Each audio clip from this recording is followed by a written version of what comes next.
So as I am currently writing a pattern that requires one to do a corrugated rib, which is a technique used in feral knitting, I'm using 8-ply, and my rib is a 2 plain 2 purl, so 2 knit stitches, 2 purl stitches.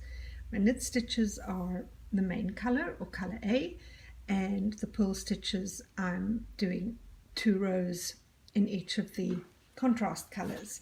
So I just wanted to demonstrate how to do that. We will start off and just knit 2 stitches and then pick up, I'm going to swap to white actually. Where is it? There it is. Sorry, there it is. And you need to bring the yarn forward, pull 2 stitches,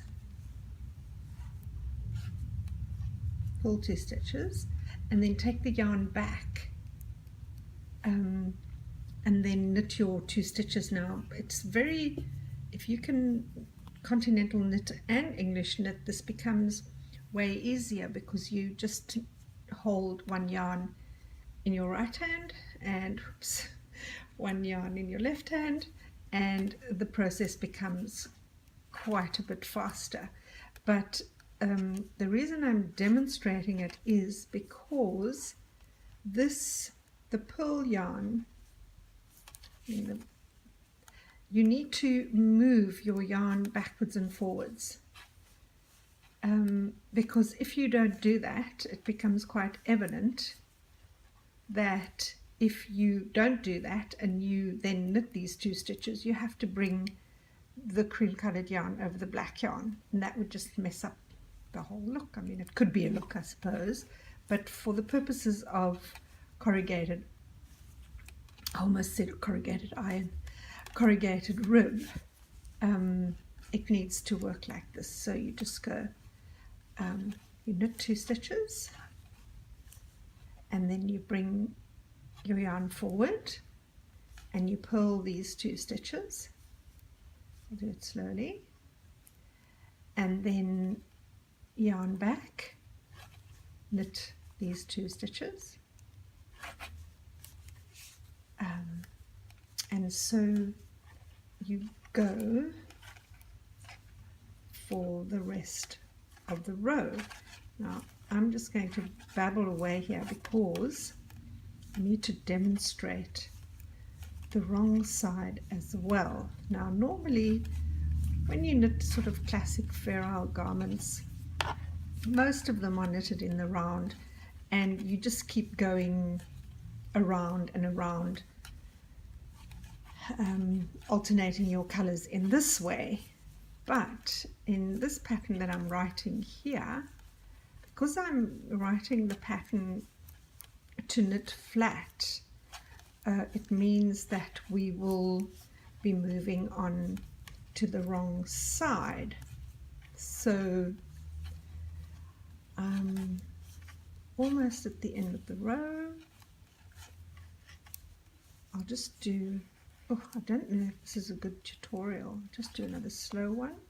So knit, knit, yarn forward, pull, pull, yarn back, knit, and knit the last stitch.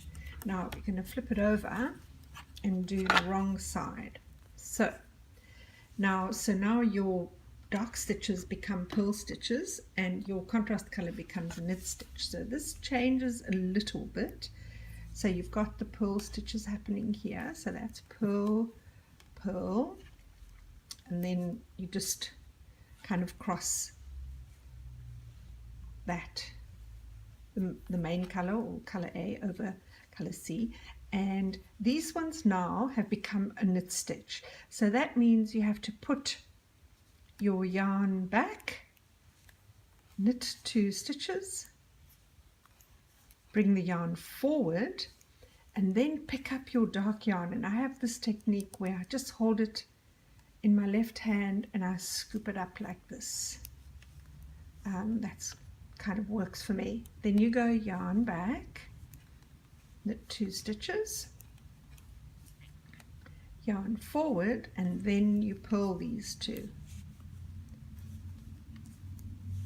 and then you go yarn back and you knit these 2, yarn forward,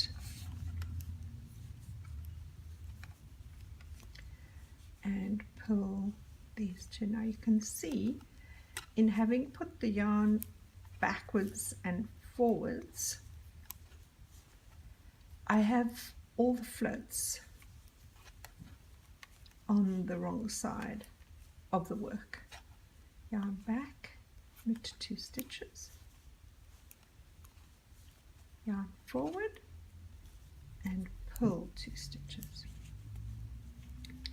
It helps when you practice to be ambidextrous. I mean, we have 10 fingers, we may as well use them all, right? Yarn back, knit 2 stitches. I hope I'm not going too fast. Yarn forward and pull these.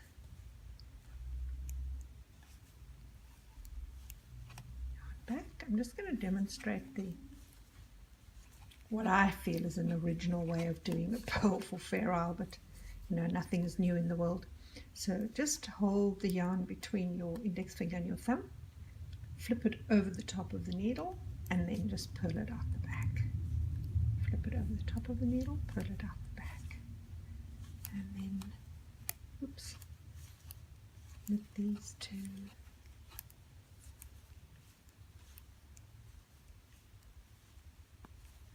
I want to get to the end of the row so that you can see what it looks like. I've basically just kept the knit stitches on the right side. I've kept, oh, have I made a mistake? No, yarn back. I've kept those black and they kind of stick out a little bit. So that's it, yarn back, and the last 2 stitches are pull 2. Now if I flip it over, then the corrugated rib looks like that. And you can see, because I've been putting the yarn backwards and forwards, I have all the floats on the back. There we go. I hope that explains corrugated rib to you. It's a beautiful rib. You could just do it on anything and then just have a plain garment. Thank you for watching. I hope this was a lot of help.